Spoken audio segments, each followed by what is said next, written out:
Okay. All right, so we are downloading this starwood.xlsx. Ooh, workbook.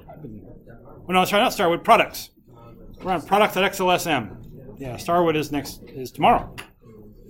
Don't forget, we got a midterm going on right now. Anyone already taken the midterm? I couldn't wait till this morning. Oh boy, midterm. Nobody? Good, because there's a question on the test that I'm covering today. It'd be good that you know that you're here for today. All right. So it turns out that this products file is really the file that we're going to use when we start working with user forms.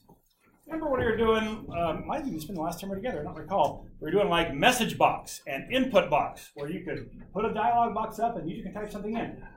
We're going to create our own very sophisticated input boxes. We have 12 different things the user has to type in, and while they're typing it, we don't have to wait till they're done typing the cell. We can be doing data validation while they're typing it. You type something that can't possibly go in here and either alert them or just not let the characters go in. We can do all kinds of crazy things like that.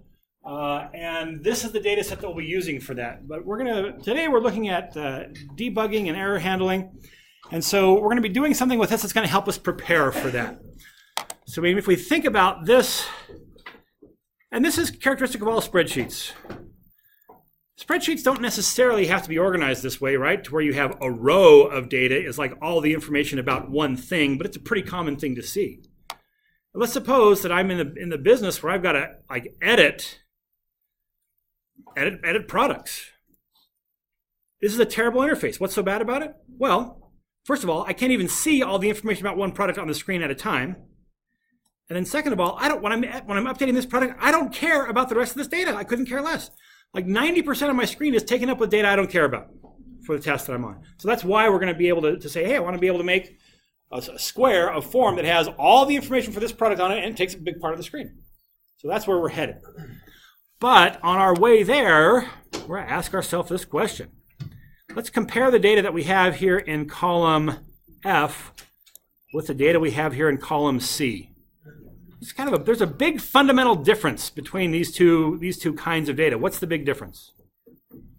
They're both text data, so just collections of characters. It's not like they're numeric. We're going to do some kind of math on it. But what's the big difference? Number of characters. The number of characters. That's true. These are generally shorter, but not the one I'm after.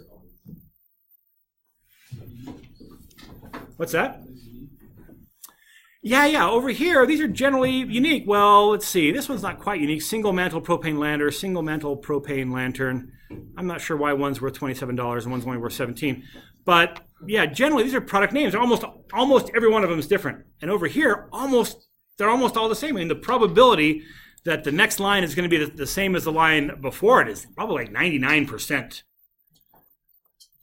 It's going to switch down here. Oh, hunting. So that rule didn't work, but now that rule is working for all these. I mean, it's probably more than 99% of the time the line above it is the same as the line that you're on.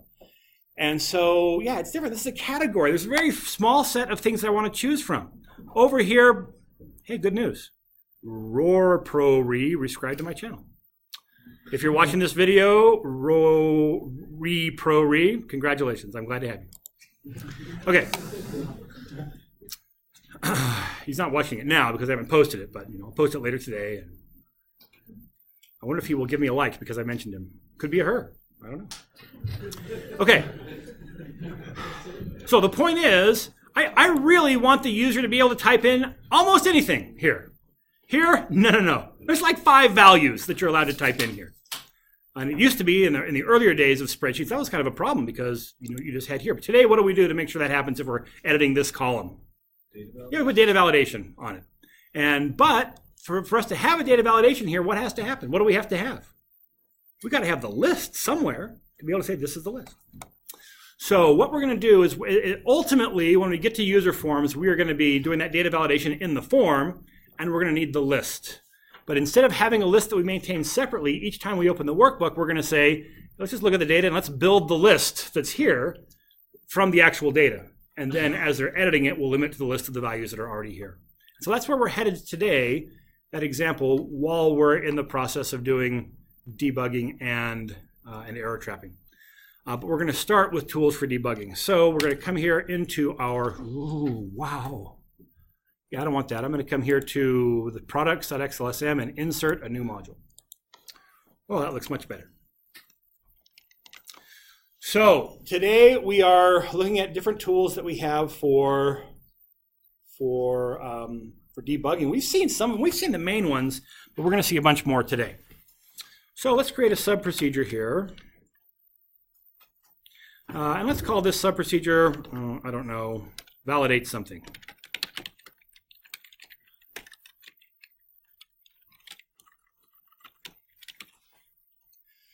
So how many of you have not yet started the project, the ISBN validator project? Oh, good, most of you. So this part that I'm going to tell you is kind of a substantial portion of the project. It's not really a substantial portion, it's not good. If you've already done it, it's not that much. You'll see. You won't feel too bad.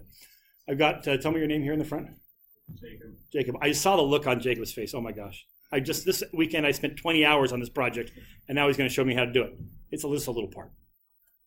But it's a little part that some people spend a lot of time on. Okay. So let's suppose that we have some value that we need to validate. I'm going to write this as a constant just because we don't often work with constants. But what would you say a constant is?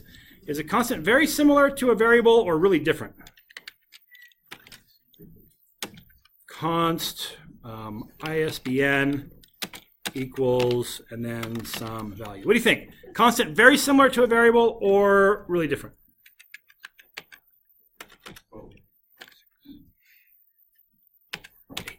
Both. It is both very similar and very different.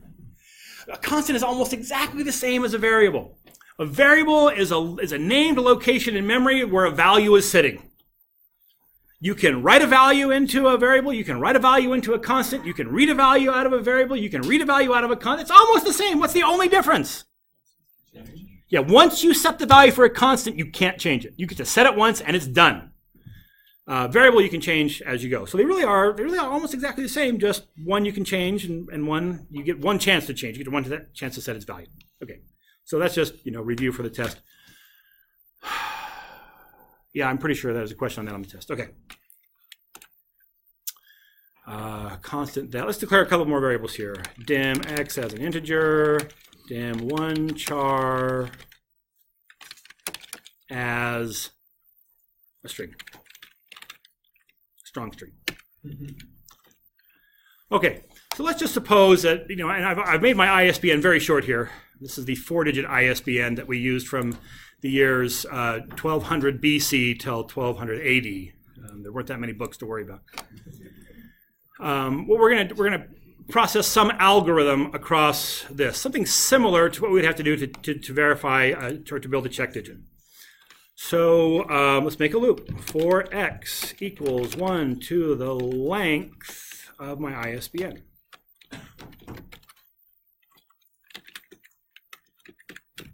Okay, so here's the part that I'm kind of giving you from the project. Somehow, for the 10-digit ISBN, we treated all the characters uniformly. We said, I don't care where the character is, there's a simple algorithm that we use, that we apply to each character.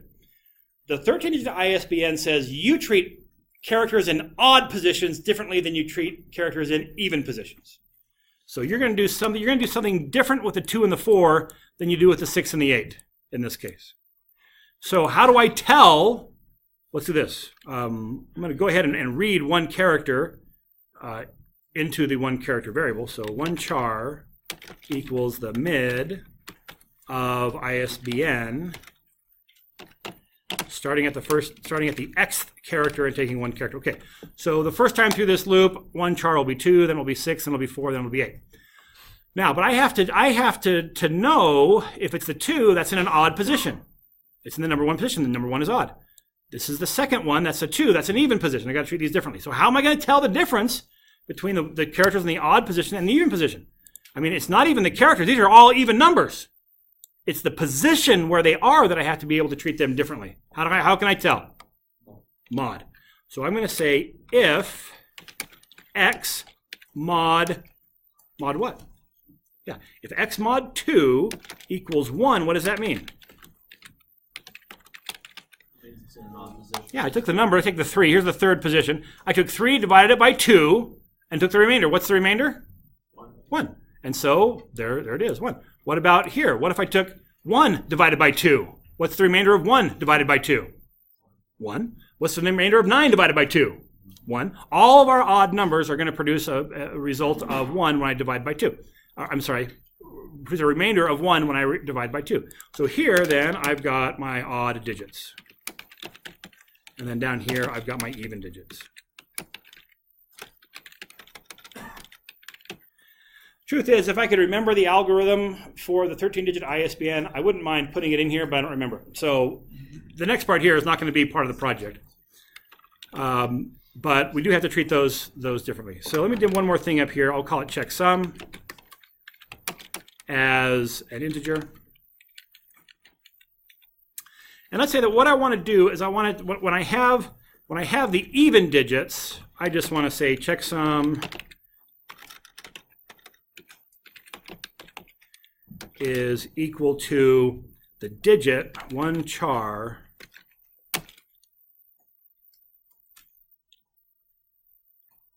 times x.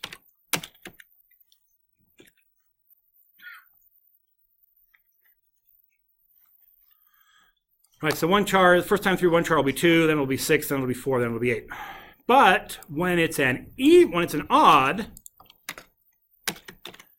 I'm going to have it be, I'm going to add onto it 3. So I'm going to take the digit, add 3 to it, and then multiply that whole thing by x. So I want to accumulate these numbers. So what I should expect to see, if I was to kind of see what I'm dealing with here, so if I just kind of process this algorithm on this small data set here. So the first digit is an odd one. So what I should have is, I should have 2, x will be 1, so it'll be 2 plus 3, which is 6, times x, which is 1, so that'll be 6. Then I'm going to add on. Do we have to put that in parentheses or no? Remember, this exercise is about debugging. So hold your comments for now about what might not be quite right about this code. Okay. So next time through 6, it's going to be, okay, so our x is going to be 2, we're going to be even, and so that's going to be 6 times 2, so this one's going to be 12. Is that right? Next time through, it's going to be, my x is going to be 3, my number is going to be 4, so it should be 4 plus 3, 7, times 3, 21. Did I get that right? And then my last time through, it's going to be 8 times 4, which is 48.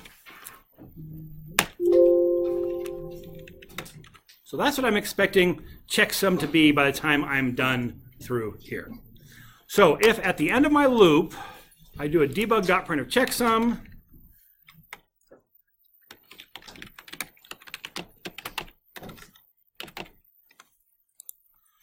then I should, given this data, I should expect to see 87. Did I say 4 times 8 was 48? That's great. It's 32, as you see here. Okay, but anyway, I was expecting, what was I expecting? I was expecting 71. I ended up with 32. I've got issues. So anytime when I'm doing this kind of accumulation through a loop, it's really easy to have an error that's somewhat tough to track down. And so that's why we have various tools for debugging, which we're going to get familiar with right now. Okay, so the first thing, in fact, almost any time we've looked at the value of a variable while the code was running, we've done it just by coming to the immediate window, but there's other tools to work with. I'm going to go ahead and step into this sub-procedure. Instead of just pressing play, I'm going to choose debug, step into, or I could just press F8 on the keyboard. And so F8 will let me go one line at a time. So now that I've executed checksum, I can come here to my immediate window and say, what's checksum?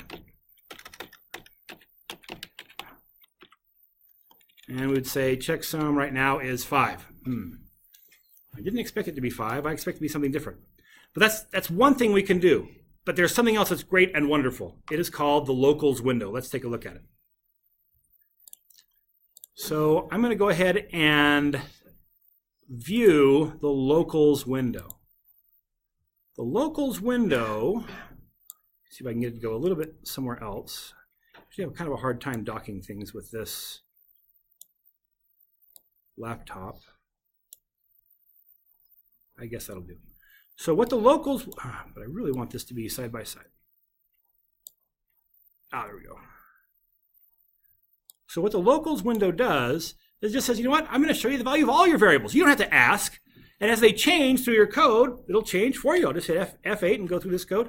You'll see that as I have different lines that are changing the values, they're changing. I know they're kind of small, but can you see them change? We go through and they change as we go. So that's one kind of great tool, is the locals window. Any questions on the locals window? Question here? What else is it used for? What else is it used for? The answer is it is used for nothing else. It just shows the value of variables. Now what we're going to see next time we get together, we're going to see that we can create a variable that's really a complex variable. It is an array of variables. It's lots of variables together, but still just one name for that variable. And so nice thing about this is it will kind of let us kind of expand that. We can collapse it and then actually expand it out and see what all the different values are inside that more complex thing. But it really is only for showing the values of variables. Okay, truth is, though, that there are some things that I want to know the values of that are not just variables. But in fact, let's go ahead and see if we can have this, if this can help us through our debugging process. So I'm going to stop this. And what I expect the first time through this to produce a 6. So I'm going to step through this. I can see that I'm coming to the right place. I'm expecting to come into the odd digits, my first one. So that's odd, that's fine. I'm going to execute this line. And now I'm getting checksum is 5. I don't expect checksum to be 5 at this point. So what's going on? Okay, now it's time. Who said it over here? What's the problem? Yeah, order of operations. Multiplication happens before addition. And so I intend for this to happen first, but this is happening first. So I'm doing the multiplication first, and then I'm doing the addition. So, okay. So this is like the process of debugging is, I get to this point, I think, wow, I think that should produce a 6. I look at what it actually produced. It produced a 5. I know there's a problem there. In fact, what kind of error is that? It's a logic error. Yeah. So in fact, probably be a good idea to pause right now and talk about the 3 different kinds of errors. And there are fundamentally 3 different kinds of errors that we can have. I probably should have covered this before we even got into this example. So let's back up. Let me pause this. And let me get an example here of a syntax error. I'll leave the word then off. That's an error in the code. This is not going to run. It's so bad. This error is so bad that even the editor can look at this and tell this is no good. This is an error. If you got an if, you have to have a then. And the editor can look at this and go, yeah, it's just no good. We'll highlight it in red. And in fact, if we haven't taken off the auto syntax check option, it'll pop up a dialog box. Probably somebody watching the video who's going, oh, how do you do that? I'll show you really quick. Tools, options, auto syntax check. Uncheck that box. That'll keep that annoying dialog box from popping up every time you make a little error. But it'll still show it to you in red. So that's a syntax error. Okay, so we put that one back in there. Now, a lot of folks think, oh, syntax error is really easy to identify because it's in red. Are all syntax errors in red? Can I make a syntax error that's not in red? I'm sure I can. I see someone agreeing. How would I do it? Anyone know? Yeah, go ahead. Would it technically be a syntax error if you typed in the wrong thing? It's like mistyped variable or mistyped. Okay. So what is syntax error? So the question is, we don't have our studio quality mic today. We're working off the local mic on the computer, which means I heard you just fine. The rest of the class heard you just fine. The people listening didn't hear you just fine. I'm going to repeat that. So you're saying, hey, isn't it a syntax error if you type the variable name wrong? And the answer is no. The syntax error, what it means is that what you've typed is syntactically invalid. It means the interpreter is looking at what you typed, and it's going, I can't figure that out. Try as I might. I can't understand what you're telling me to do. I don't know what to do with this. And that's what it does without the then. If you got an if without a then, it goes, yeah, I don't know what you're talking about. There's got to be a then. Watch this one. I'm going to get rid of the end if. Yeah, so if I mistype something and it happens to be valid syntax, that's not a syntax error. Okay, now there's no end if. Is this a syntax error? Yeah, this is a syntax error. If I have an if and a then and an else, I have to have an end if somewhere. And so, but there's no red line. Why is there no red line? No red line because there's no line to make red. The whole line is missing. We can't make it. Actually, it is red. It's just invisible. I don't know the difference between those two, but that's the case. Or here's another syntax error that probably won't paint for me. And if. Is this a syntax error? Yeah, I've got a loop that starts outside of this f and is trying to end inside of this f. I have a loop starting on the outside of this if statement. It's trying to end on the inside of this if statement. That's a no-no. I can have an if all the way inside the loop or all the way outside the loop, but I can't have it half and half. And so the editor is limited to be able to looking at individual lines and saying, oh, that line is bad. Is there any line that's bad here? No, it's just the position. It's the ordering of the lines that's bad. And so each line here is syntactically valid, but the whole statement is not valid. So what a syntax error really means is that when the interpreter tried to compile this sub-procedure, and they do get compiled one procedure at a time, it said, I can't figure this out. That's the one kind of error.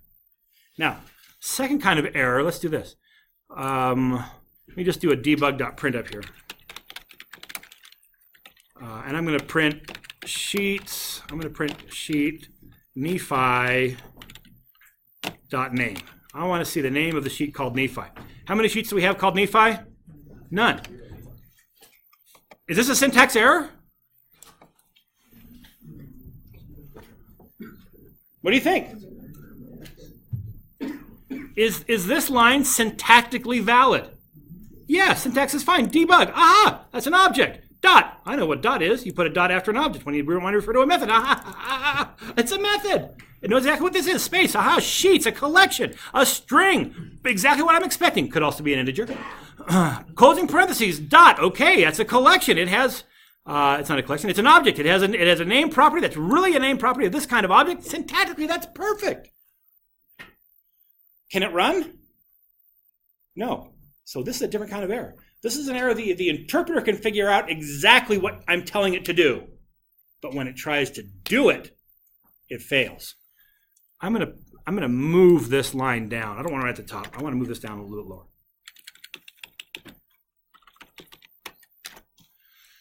So now I am going to I'll go ahead and run this code. Subscript out of range. Got some error message here. I say debug. It takes me right here to this line. How much of this code executed?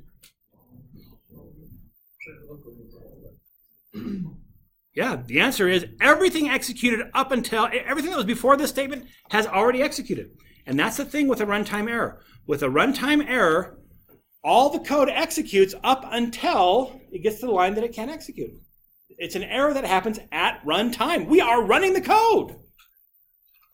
And it's not able to do it. What if it's a syntax error? I mean, this looks, it's highlighting where the problem is. I'm going to change the debug to just deboo and try to run that. It still has highlighted this location right here, but how much of this code is executed? None of it.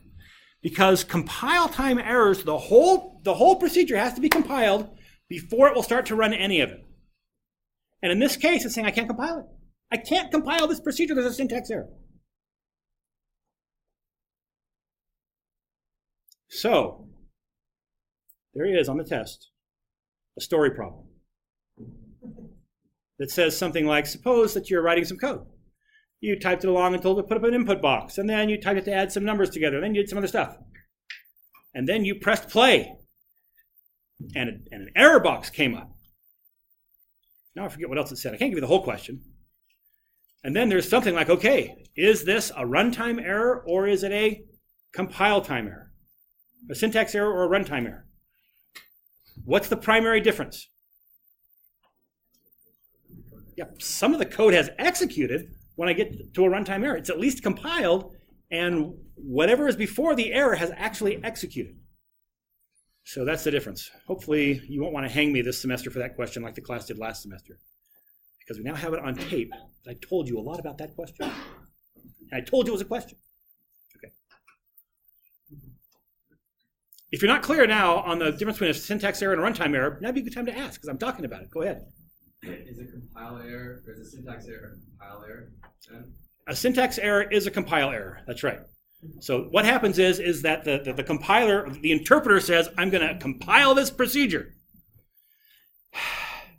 I can't do it. Why? It's syntax. It's syntactically invalid. So yeah, it says, so VBA says compile error here. The general term for that is syntax error. It's a syntax. So this means like in syntax error, like there's nothing run, right? If I have a syntax error, nothing in this subprocedure has run. That is correct. But how come though? Okay, so the question is, well, why? And the answer is, even though all these lines before the invalid line, they're valid lines of code, the whole procedure has to be compiled. What has to happen is that the Excel interpreter has to say, okay, I've got a block of instructions. I am ready to run these. Let's convert this block of instructions into machine code so that we can execute it. And it's saying, I can't do it. I got all the way down to here, and I have no idea what you're talking about. I don't know what debug is. And so it knows that the procedure can't possibly run. It's syntactically invalid. When it's a syntax, or when it's a runtime error, the compiler says, no problem, I can figure this out. I'm ready to figure that out. I mean, I know exactly what machine code this has to be to execute. But when it tries to execute this one, it just can't do it. The sheet doesn't exist. And in fact, by the time it compiles, it doesn't know but what something else might be creating that sheet. Right? I could have something here like this. I could say, it would be weird to have it this way, but this will really drive it home. Instead of putting Nephi here, I want to print the name of the sheet the user specifies. Input box.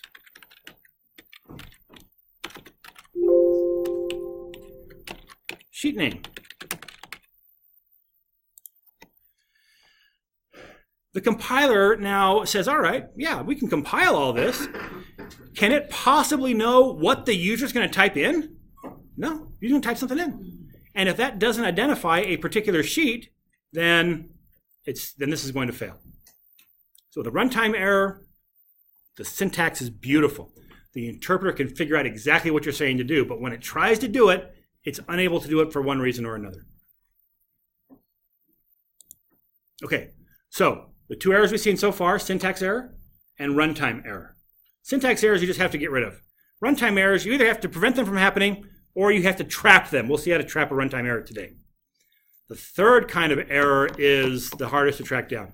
And the nice thing about both syntax errors and runtime errors, the interpreter will tell you where they are. I got to this line, I couldn't do any more. With a third kind of error, which is called a logic error, as far as the interpreter is concerned, this is beautiful code. You told me to do something, and I could do it. I'm doing everything you asked me to do. But what we're dealing with up here is, without these parentheses, is a logic error. The interpreter can do this, no problem. The problem of the error isn't in my code. The problem is in my mind, from what I've formulated. I have told this computer to do something different than I thought I told it to do. And what's the difference here? Yeah, I want this part to happen before the multiplication. I want the addition to happen before the multiplication. I just didn't realize that when I was typing the code. So now that I've gone through this debugging process where I could go step by step through this code, I can find that. And so I need to just put parentheses around the addition. Beautiful. I don't have the problem down here, so I should be in good shape. Now, what was I expecting this thing to produce? 71? All right. Let me stop this. Let's look at some of the other tools. Oh, well, actually, let's see if it does this now. I'm going to get rid of my runtime error here just by turning it into a comment. I'm going to run this code and see if it prints 71. Printing 32. So I still got more work to do here to figure out what the problem is. So let's look at some of my options. We've already seen one way to kind of go through this code step by step, and that is just by stepping into it, right? We could say debug step into or just F8, and we can start going one line at a time. F8, F8, F8, F8. Now, we've already seen this in class, but let me go ahead and put it here with this content of debugging, is the idea of a breakpoint. I'm going to put this breakpoint at the bottom of my loop. So now, if I run this code, I'll go ahead and run my code. It runs all the way to my breakpoint, then stops. So here, we can take a look at my checksum. I really do expect that to be 6. Why is it still 5? So wonderful that we have this error here because that's, oh, no, it's not. That's right. I just did it wrong here. This is supposed to be 5. My error was here. Because my one char is 2, my number here is 3, and x is 1. So it didn't really matter on that first one at all. So I'm expecting this to be 70 now. Who knows how many other errors I have in my logic editor? Okay, but still, that's not going to get me all the way up to 70 for that. In fact, that's lowering my number rather than raising it. Okay, so now I'm looking at my checksum here at the end. I'm seeing that's 5. That looks like what I expect it to be. What do I expect it to be after the second time through the loop? 5 plus 12 or 17. My checkpoint or my breakpoint is right here on next. I can F8 again through this, or I can just hit play again and it will run all the way till it hits that breakpoint again. And so now my checksum is 12, but I expect it to be 17. 5 plus 12. What's going on? Jared. Is it Jared? Jacob. Jacob. Oh, Jacob. Your checksum is not adding what it has stored already. It's overwriting that value. Yeah, I want to accumulate this value, so I can't just say checksum equals looking at that. I got to add that to what it used to be. So I will come here and say checksum equals what it used to be plus that. I better do it in both places.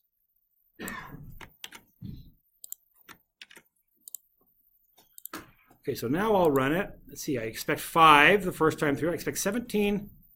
Wait, what do I expect the second time through? Yeah, I expect 17 the second time through. Ah, now I run it, and it is 17. Ah, so that looks pretty good. Run it again, and it does produce 70, which is what I was expecting. So now I feel pretty good about that. Except, out of 4 arithmetic problems up here that I was adding together, I got 2 of them wrong from the very beginning. At least my middle 2 were right. I feel pretty good about that. I got a good solid 50% on that arithmetic quiz. Moving up in the world. Okay, so this is the process of debugging. I've got to say this code is doing something different than I think it should be doing.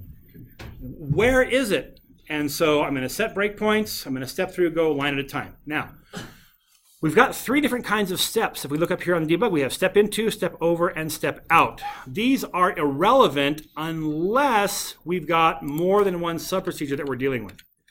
So let me take my error here and just put this into another subprocedure.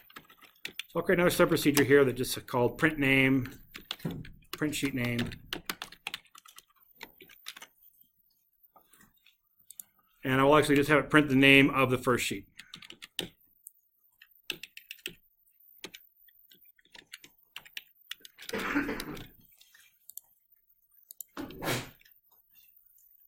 And maybe I'll have it print the name of the second sheet. We have a couple lines there. So now let's say right here at we'll do it inside the top of the loop. So right here, as soon as I come into the loop, I'm going to call that subprocedure, which was what? Print sheet names. And exactly what code is in there doesn't really matter. I just need to be able to see it execute. So now let me go ahead and step through this. I'm going to press F8 and we'll start stepping through my code. Now, here I get to print sheet name. I am calling another subprocedure. If I hit F8 here, it will step into that subprocedure. and go through that sub-procedure line at a time. And that's why it is called step into. It's step into that sub-procedure. One of the other things that I can do, which is kind of handy when I'm debugging, I can just drag the current statement indicator up to a different line to run. Just drag that right up there, and it's ready to run this one again. Now, I have another one here besides step into called step over. Debug, step over. What do you think step over does? Yeah, you might think, oh, it just skips that line. No, it doesn't. That'd be a really good question on the test because you all think it means step over. It skips it. Darn it. Step over runs the whole thing without stepping through it.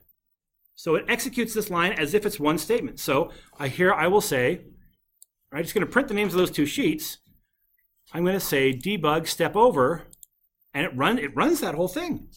So step over is a name that's a little bit confusing, but it means don't step into it. Just execute that line and move on. They should have put here, instead of step over, execute the current statement and move on. But it would be too wide for the thing. They had some room to work with here, the truth be told. So that's what step over does. Let's suppose I accidentally stepped into it. F8. And I realize, oh, wait a minute. One of this sub-procedure is 1,000 lines long. Oh, no! I've been stepping through my code for a half hour to finally get to this point, and now I've got another 1,000 lines I've got to step through. Step. I have to run all these. Step. That's what step out does. Step out almost sounds like it's unfaithful or something, like it's stepping out on the procedure. I don't know. What step out does, it says, execute the whole rest of this procedure, but I don't want to see it happen. Just do the whole thing. Take me to the next line after the end sub. What's the next line after the end sub? It's right here. It's the line that would be after the call to this procedure. And so step out, or Control-Shift F8, will finish running that whole sub procedure and then take me to the next line after the call to that sub procedure. So those are the three kinds of stepping that you have. Step into says, oh, this is a sub procedure. And if it's not a call to a sub procedure, step into and step over do exactly the same thing. Step out will finish the sub procedure that you're on. So, yeah, at this point, Shift F8 or F8 is going to do the same thing until I get back to this sub procedure, and then it just decides, do I go into it or do I execute the whole thing and then move on? The truth is that almost always when I'm debugging, I am Shift F8. Go through here, and if I really want to go, oh, wait a minute, I need to go into that sub procedure, then F8 to go into it, and then you come through. So that's stepping. Questions here? Question. So step into, like, you do like on the code step by step, right? And you stop like when the line is broken. So for step in, the question is step into, what's going on here? And the answer is, when you step into, it's stepping into and stepping over is the same thing. The only time it's different is if I am on a call to a sub procedure. So here I am on a call to a sub procedure. When I have a yellow line, this is the line it's the next statement. It's the statement that is going to be executed. Has this line been executed yet in this call? No, it's the line that's getting ready to be executed. I can decide how to execute this. I can either go through the lines of this one step at a time, or I can just say, you know what? I know what that one does. I know the problem is not down there, for crying out loud. It's only printing. It's not affecting my numbers at all. I don't want to see this. In that case, it's going to be step over. But so what you say, like step over is not skipping it though. Yeah, step over is not skipping it. But like what you just say, it's like it's not like it's skipping procedures. So step over. There's no way to say that I can just press a key that says forget this line and move to the next one. If I want to forget this line and move to the next one, how do I do it? Oh, I could comment it out. That would do it. But really, I would just drag this and say, you know what? I don't want to do that line. Go to a different place to execute. Go here. Go here. But if I'm stepping, I'm always going to be executing the line that I'm on. The only question is, what am I doing with that line? And if it's a call to a sub procedure and I step into it, then it takes me down and steps through the sub procedure one line at a time. if I step over it, remember that subprocedure just prints 2 sheet names up here to the immediate window. If I step over it, you'll see those lines do execute. Step over, it printed those lines up here, but it didn't step me through it. So it's not the statement that's getting skipped, it's the stepping that's getting skipped. We're just execute that whole subprocedure and move on. Treat this as if it's a native statement that I can't step into and go look at. Okay? Step out. So step out says if I get into a subprocedure and I decide, I don't want to be here. By the way, if I don't want to be here and I don't want it to execute, what do I do? Just drag this past all those lines, and then I can press F8 and I'm done without executing it. But if I want to just execute the rest of the subprocedure without stepping, that's what step out does. Step out says just execute the rest of the subprocedure and take me back to where you called me from. So when I press step out, it's going to take me right up here to the next statement after the call to that subprocedure. So debug step out, and that's now, it's finished that line, it printed these 2 lines up here, and printed this out. Go ahead. So how does step out different from step over though? Because I feel like it's kind of similar, right? So the question is, yeah, they're very similar to each other. The question is, how is step out different from step over? And the answer is, from when step over here, I'm here, I say, just run the whole thing. Step out says this. You stepped into it, you stepped into the subprocedure. I did step into, I might have stepped into this a little bit. Debug step, I've stepped partway through this. And now I decide I've seen enough. Don't show me anymore, just finish this subprocedure and take me back to where the call was from. So step out says, don't skip a call to the subprocedure, I'm already in the subprocedure. Finish it and take me out. So step out, kind of like hybrid between step over and step into. It's probably a fair way to think of it, but what step out means, it means can finish executing the rest of the subprocedure and then stop after the subprocedure is done. Debug step out, it will finish these lines and take me back up to the next line after the call. There's a question here in the front. Yeah, I forgot what it was, so Yeah. you're good. I never knew it, so I don't feel so bad. Another question over here? Yes. Can you work with multiple breakpoints? Okay, do you have multiple breakpoints? Yeah, you can put a breakpoint on every executable line. And that turns, that actually turns your play button into the same as stepping. Because the breakpoint just says it's execute all the lines until you hit that one. So yeah, you can put as many as you want. You cannot put a breakpoint on a dim statement. Try as you might, you cannot put a breakpoint up here. Why? Not executed. Yeah, these don't actually execute. This is just saying we got to allocate some memory. Even this one doesn't execute. We're allocating memory, we're putting a value in it, but it's not executable code. I can't put a breakpoint on it. The reason it's not executable is because it doesn't happen in order. This is strange, but it would be possible for me to declare, I could declare checksum all the way down here. This is weird, but here's the first reference to checksum.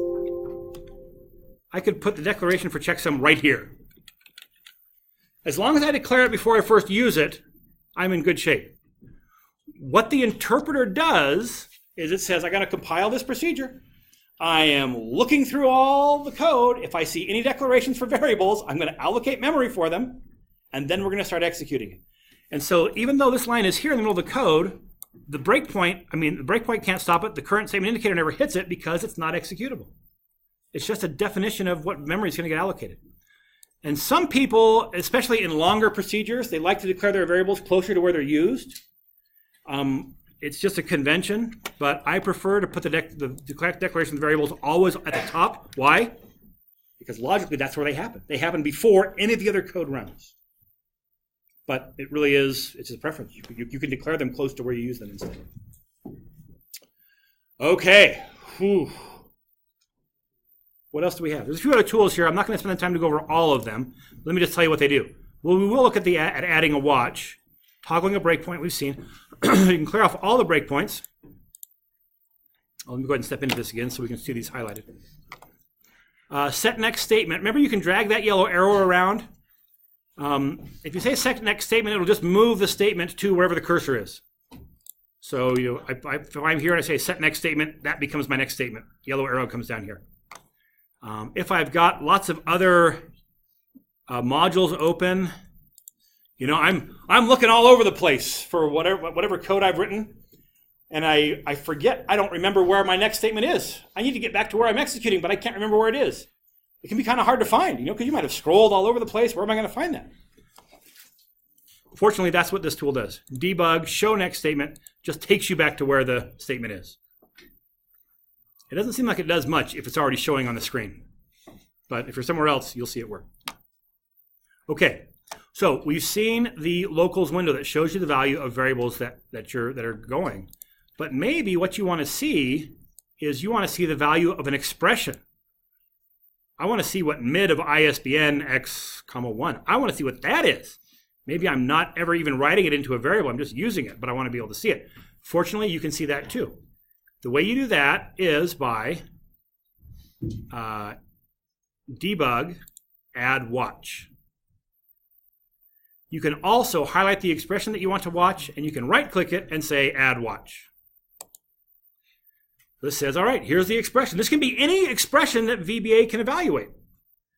And so I want to see what mid of ISBN x, 1 is. I say OK. It brings up the watch window, which is kind of like the locals window. I think I'm just going to let it float up here. Oh.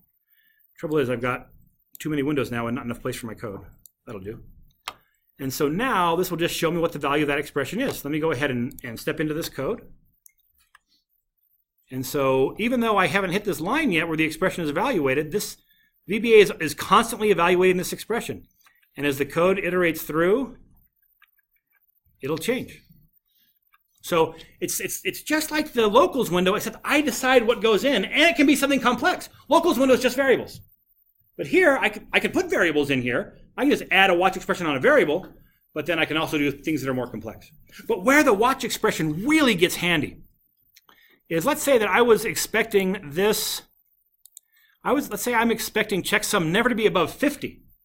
I don't know how it's getting into the 70s. I don't think it should be going above 50. Watch this. I'm going to put a breakpoint. I'm going to put a watch expression on checksum. Right-click, add watch.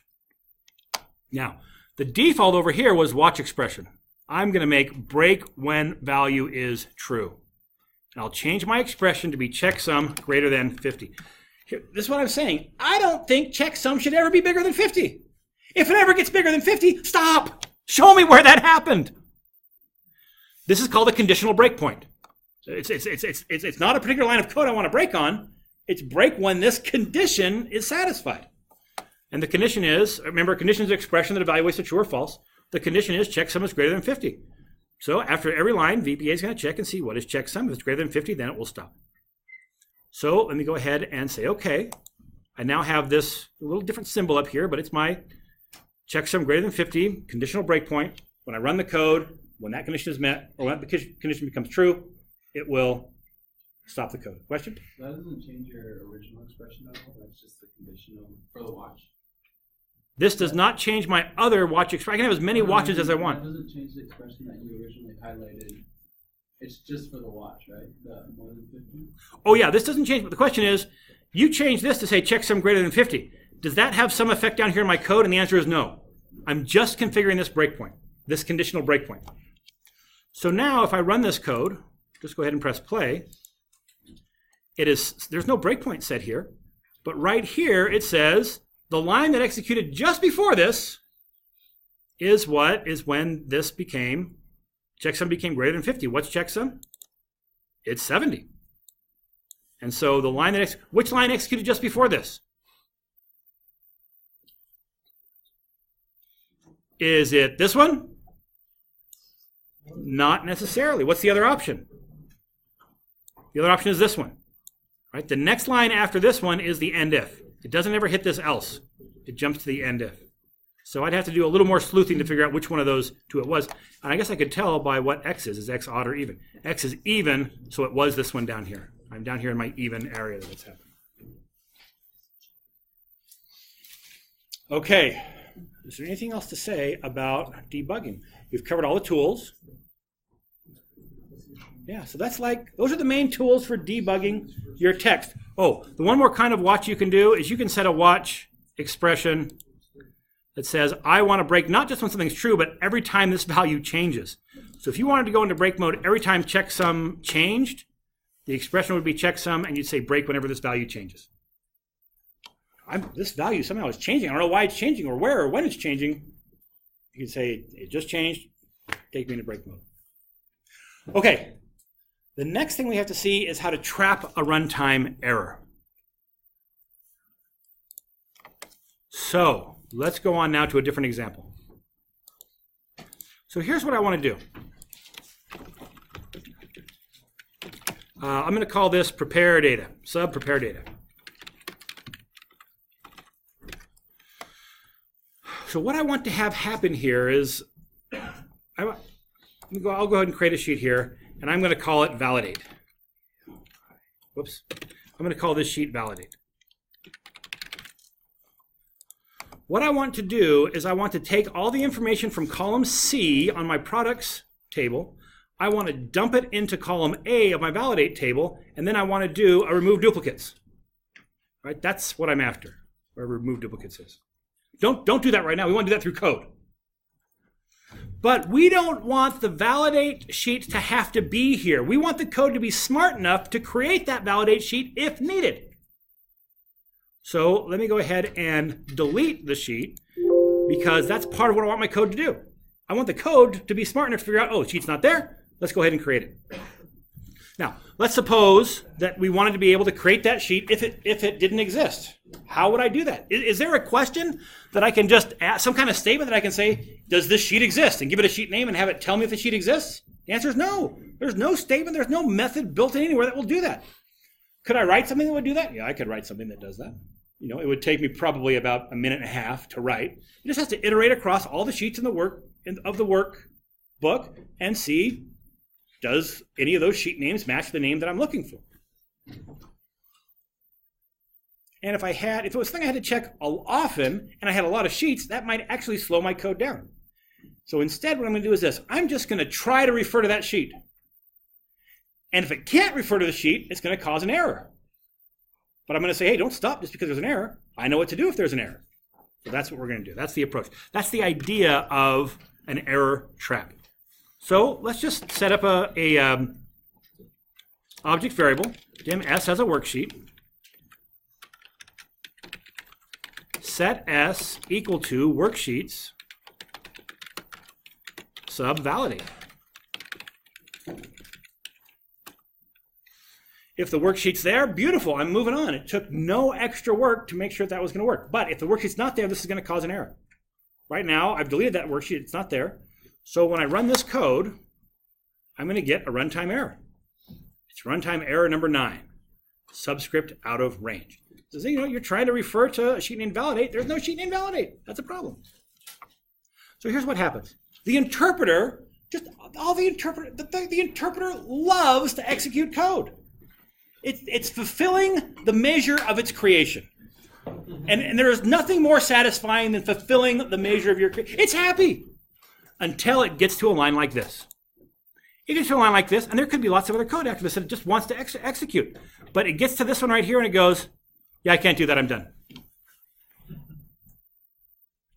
It just gives up. It'd be great if you could say, you know what? If you get to a line you can't execute, that's okay. I'll give you something else to do. And so that's one. Let's look at one approach to doing an error trap. Here's what we can do. So here's the error. This is the line that's potentially going to cause the error. Before that line, I'm going to say, all right, interpreter, should you encounter a line you don't know what to do with, I'll give you somewhere else to go. Here's how I say it. On error. E-R-R-O-R. Go to last. Let's see, go to end. How about this? Go to error trap. That's a better name. Error trap. The name here is arbitrary. But whatever I call it, I have to name some other part of the procedure error trap. I'll put it down here at the end. Error trap colon. Debug.print. There was an error.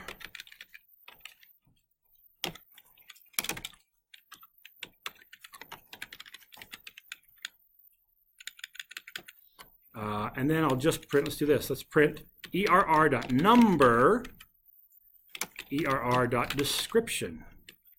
So there's an object called err that has information about the error that just happened. What error number did we get when we tried to refer to the worksheet that didn't exist? Yeah, error number 9.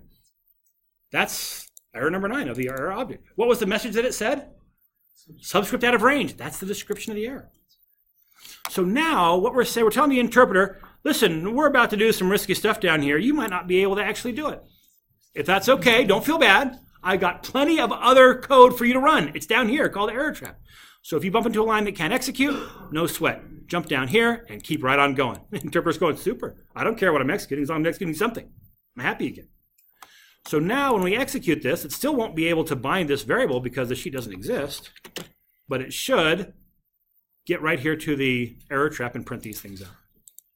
So it prints that information out here. It never displayed it. The key here is it did not display that dialog box.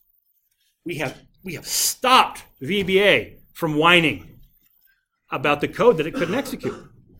Got some code you can't execute? No sweat. I'll send you somewhere else to execute. And it's happy. It moves right on. Now the idea here, typically when we do this, is we say at the very top of the code, if there's an error, come down here. And then down here, we probably have some kind of a case statement, right? Select case error number. If it's 9, do this. If it's 104, do this. If it's 1000, do this. So we kind of have a whole block where we're anticipating all the different kind of errors that might happen and then deciding what to do. That's one general approach to handling errors. Let me show you a different one. So I'm going to, why don't we do this? I'm going to make one called prepare data 2, because that's a pretty good example there.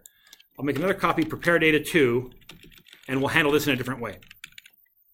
Question? I was just, can you comment out set as the one that throws the error? Does it still run debug? Oh, I'm so glad you asked that. Yeah. So let's suppose this didn't cause an error. Let's suppose that we had a sheet over here called validate and it doesn't cause an error. Let me just do that. Don't do this with me. I just want to show you what happens. I'm really glad, Blake, that you brought that up. So validate. So now that should work okay. And let me step through this one. So it comes through here. If there's an error, do this. It gets right here. Now, is this going to be an error? No error. But it keeps on right on going. Why? That's the next line. That's the next line. It just wants to keep going. So I got to tell it something. Hey, this is special code down here. This is my error handling code down here. If you get here without jumping down here, if you just happen across this code, no, we're done. Exit sub. So now if I ever get to this exit sub statement, it means I didn't get sent to the error trap, and that'll take me out of the procedure. So it says all the code after the exit sub is just special error handling code. Don't come here unless you got sent here by the on-error go-to statement.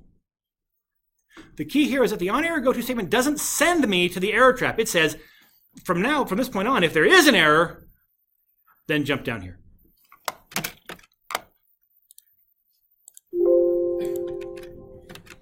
Okay, now then, curses. Oh, what have I done to deserve this? Okay, who knows why that died, but I lost a little bit here on the error trap. Put that back here, and we're moving on to greener pastures. Okay, so now the second way to handle an error trap. So instead of saying on error, go to somewhere else, we can do this. This is awesome. On error, resume next. You don't have to yell it. I can understand it in normal language. On error, resume next. On error, resume next means, listen, if you run into an error, it must not have been important. Just skip it and move on. If you want never ever to have a runtime error show to the user, put that at the top of every procedure. You'll never ever get a runtime error displayed. It's a really bad idea, but your user will never know that the error happened. At least it won't get alerted by the dialog box. Okay, so this is part of the solution. Okay, and we will usually use this approach when we have a very small segment where we're saying we think that something bad might happen right here, and we want to behave accordingly. And we know that if that sheet does not exist, then it's going to bind onto this. Okay, so here's what I'm going to say. On error, resume next. We'll try that error, and now we're going to check to see if there was an error. If err is ERR.number is different from 0. ERR number 0 means there's no active error. But ERR number of different than 0 is an error. In fact, in this case, we're looking for a specific error. If ERR.number equals what? 9, then we got to do something. This definitely means the sheet didn't exist.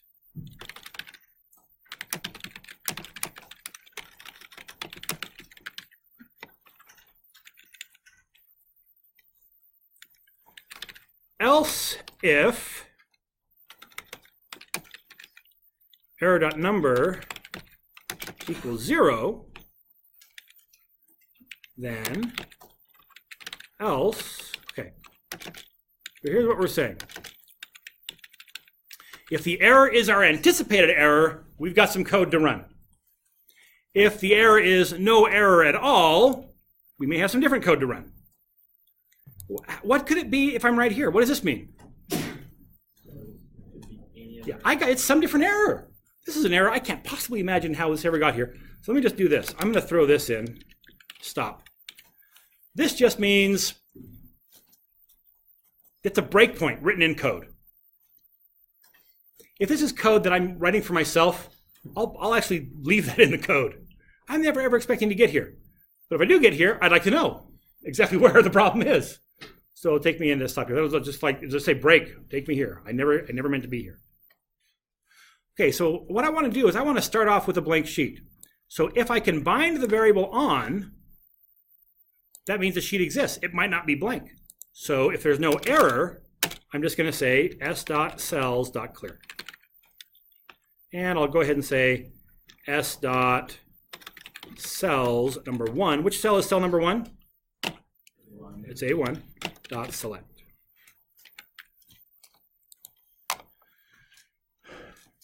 If the sheet did not exist, what do I want to do?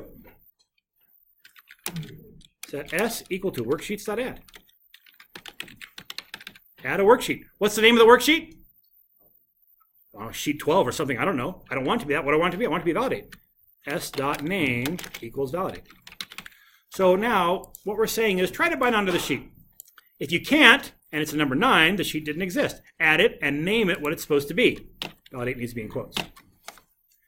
If it's error number 0, it means I successfully bound onto the sheet, so clear any cells off of that and select the first cell. So at the end of this, when I'm here, I got a blank sheet, I'm in cell A1.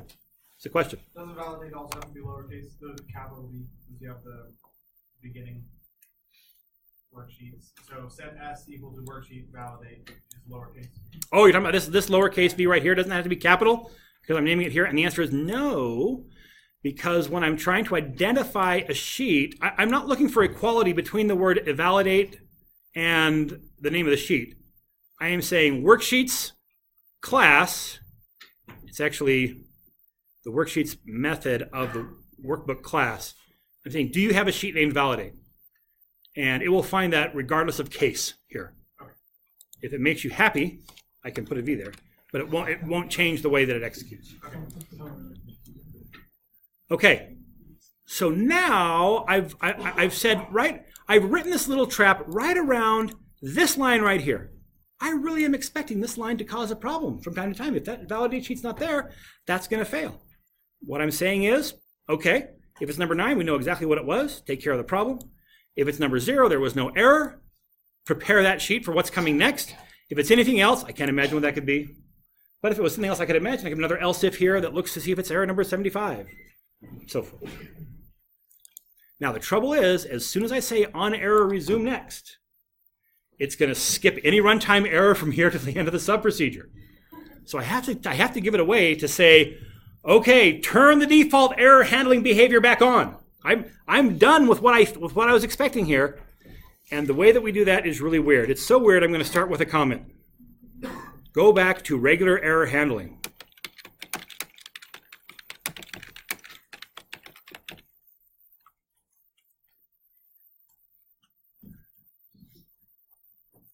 Oh my gosh, I just thought of something wonderful.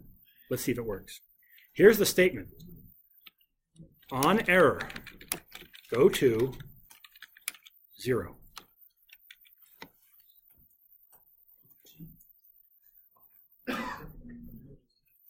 back in the very early days of BASIC. And we're going back to the 1970s. Maybe the early 80s, but I don't think so. You had to number every line that you were writing. You started off by typing 10 and putting the line that you wanted to do. Next line, 20, and writing. You had to put a number for every line. And you would say, go to this line number, and just jump to that line and start executing. It was hideous.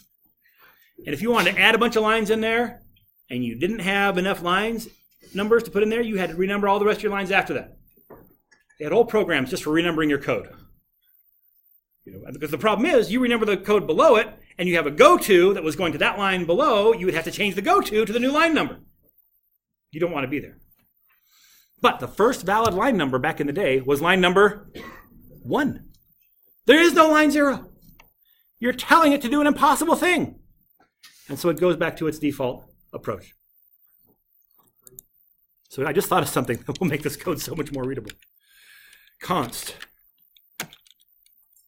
Regular error handling.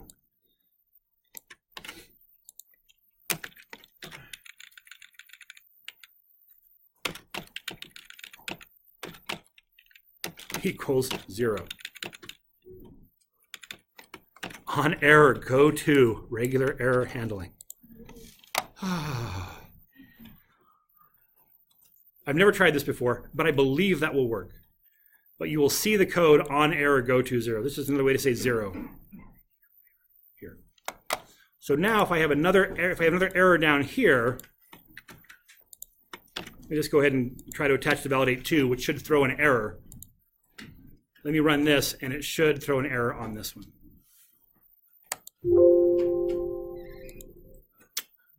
No good. There's a good reason that didn't work. I don't know what it is, but it's going to have to be 0. Pity. Subscript out of range, we hit debug, and this is the problem. So I turned my error handler off here. If you hit an error, just keep right on going. But now I've turned it back on here, and so when I got to this line, we had a problem. Now, what it should have done is it should have created that sheet. Yeah, here's the validate sheet. It's right here, ready to go. So let me just go ahead and finish off this example, because what we want this to happen, once we get past this error, we're now ready to find the unique values for that particular cell. So I'm going to do this. I'm going to say sheets. What's that sheet called? Product or products? Products.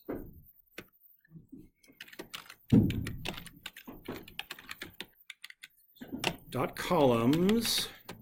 Column number 3. Dot copy. S dot columns 1. Dot paste. Oh, I'm sorry. Just S dot paste. Or actually, copy. There's like a destination here. Destination colon equals S dot columns 1. I think that's right. So you don't have to copy it and then paste it. You can just say copy and put it right here straight away. Let's run that and see what it works. Okay, so I've got all my data right here now. So the next thing I want to do is I want to do the, what is it? I forget what it's called. Remove duplicates. The truth is, I can never remember how to do remove duplicates. So I'm going to record. Macro 1, that's a great name. The whole column. Data, remove duplicates. That's all fine. Great, I removed 856 duplicates. Stop recording. Come back to my module 3. There it is. Dot remove duplicates. It's short enough to type. I'll have you type it. So now I just want to say S dot columns 1 dot remove duplicates. It's the first column that has the duplicates in it. It's not the first column of the worksheet. It's the first columns of the range that I'm working with here. And it does have a header. So now that code should run and remove the duplicates. If the data is not here, I run the code again. It should come back. If the worksheet's not here, I run the code, it should come back.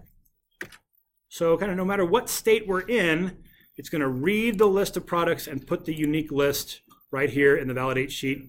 Sheet's not there, it'll create it, and we feel fabulous.